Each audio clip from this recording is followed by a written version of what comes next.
पालघर जिल्ह्यात आठवडाभरापासून दमदार पावसाने हजेरी लावली आहे। पावसाच्या संततधारेने जिल्ह्यातील धरणांमध्ये मात्र पाण्याची मोठ्या प्रमाणात आवक सुरू आहे।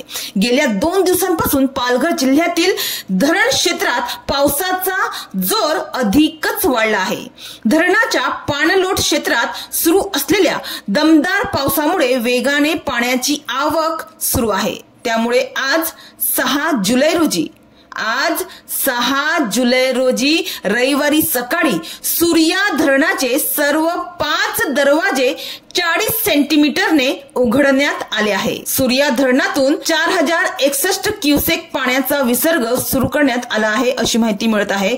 तर सूर्या प्रकल्पाच्या धामणी धरणातून कवडास बंधाऱ्यात येत असलेल्या पाण्यामुळे कवडास बंधारा 44.77% भरला आहे। तर बंधाऱ्याच्या सांडव्यावरून सूर्या नदीपात्रात सुमारे 45,007 क्युसेक प्रति सेकंद वेगाने पाण्याचा विसर्ग सुरू करण्यात आला आहे। तर यामुळे सूर्या नदीला मोठा पूर आला असून डहाणू आणि पालघर तालुक्यातील दोन्ही काठांवरील वाघाडी, वेती, कासा, वरोती, चारोटी, घोड, भराड, निकावली, आंबिवली, धामटणे, पेठ, म्हसाड, उरसे, नानिवली, साये, आंबिस्ते, आके, गव्हाण, चिंचारे, गारगाव, बोरशेती, किराट, माकडचोळा, लालोंडे, गुंदले, नागझरी, निहे, लोवरे, गिरनोली, सागावे, काटाळे, कोकणेर, मासवण, चहाळे, वसरे, विश्रामपूर,